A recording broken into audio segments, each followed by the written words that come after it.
What's going on, everyone? Today we are taking a look at the PlimPad Kids 10-inch tablet. This is an affordable kids tablet by a company called Plimpton. My kids have Fire tablets, which I absolutely hate as they are typically slow and very limited in functionality, so I'm really hoping this one performs a lot better. Looking at the specs, this has a 10.1-inch 1280 by 800 IPS display, Android 12 Go, a quad-core CPU. I'm not sure of the model or speed, but maybe we can dig into the settings later and find that out. 2 GB of RAM, 32 GB of internal storage that you can also expand through the SD card slot, a 6000 milliamp battery, Wi-Fi 6, and an included rugged case that is designed to withstand the abuse of children. So inside the box, you get the tablet itself, a charging brick, and the charging cable, which I'm happy to see is a USB-C cable and not the old micro USB we'll typically see on other entry-level devices. Looking at the tablet, this is a huge case. I thought it would be more of a hard material, but this is actually a thick foam with a lot of absorption, so this is definitely going to help protect the tablet from any kind of kids abuse. Then the screen is also recessed on the case about an inch as well, so pretty much all around this case makes the tablet very well protected.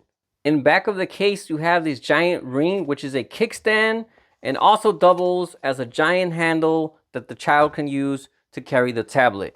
Lastly, it is also rotatable, so you can put it either ways and have it as a kickstand to prop it up in any angle you like.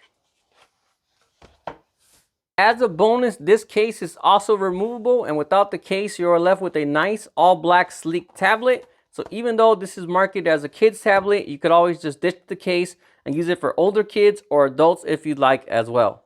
Alright, so diving into the tablet, when setting it up, you're given the option to put it in kids mode, which is what Google calls Google Kid Space. This is a great way to keep the kids only seeing the apps you only want them to see, so they aren't clicking around randomly and messing with all the tablet settings, limit screen time, and more. However, for testing purposes, I have skipped that and went to direct Android mode, so it was easier for me to test and manage this tablet. I will be giving this tablet to my niece, so her parents will likely set that up once she is using it.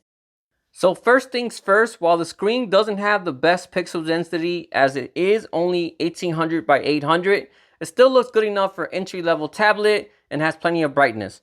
Assuming this tablet works well, I'm okay with the lower resolution screen as no small kid is going to care about that anyways. So first things first, while the screen doesn't have the best pixel density as it is only 1800 by 800, it still looks good enough for entry-level tablet and has plenty of brightness. Assuming this tablet works well, I'm okay with the lower resolution screen as no small kid is going to care about that anyways. So this tablet has an OS called Android 12 Go. Looking into this further, this is basically a stripped down version of Android 12 that was designed to work with low-end tablets and smartphones with 2 GB of RAM or less. So if you're wondering why it looks a bit dated and simple, that would be the reason why. Alright, so I installed a few different apps we'll be using today. First up, we have Netflix. Let's see how well that performs.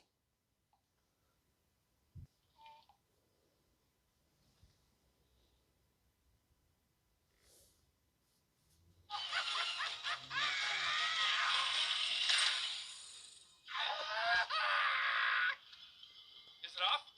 I believe so. Are you okay?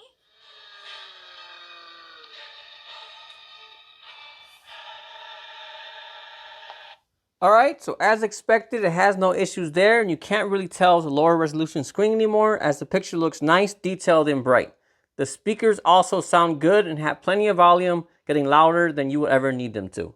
Next up, let's try a game. Here's a game that me and my kids like to play often and try and beat each other's scores. Leap On.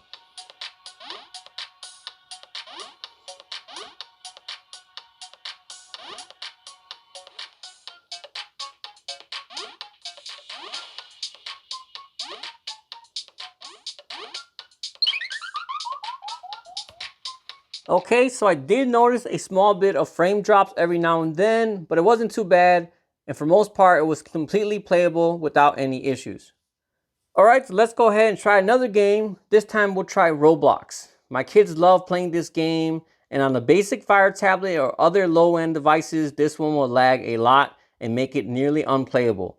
While it looks like a simple game, it is online with several different players, so it does require a device with decent performance.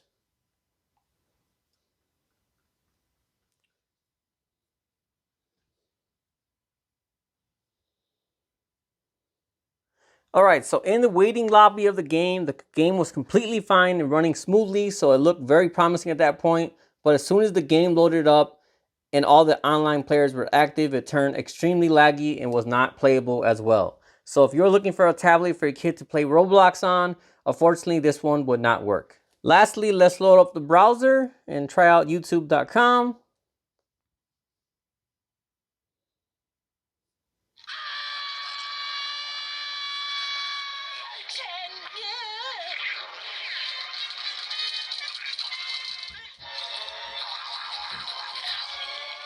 As expected, things worked there as well without any issues.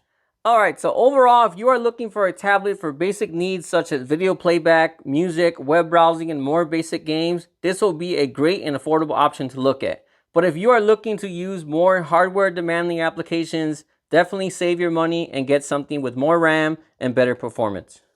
Alright, that about wraps up this review. As usual, if you guys have any questions at all, feel free to drop me a comment and I'll do what I can to help.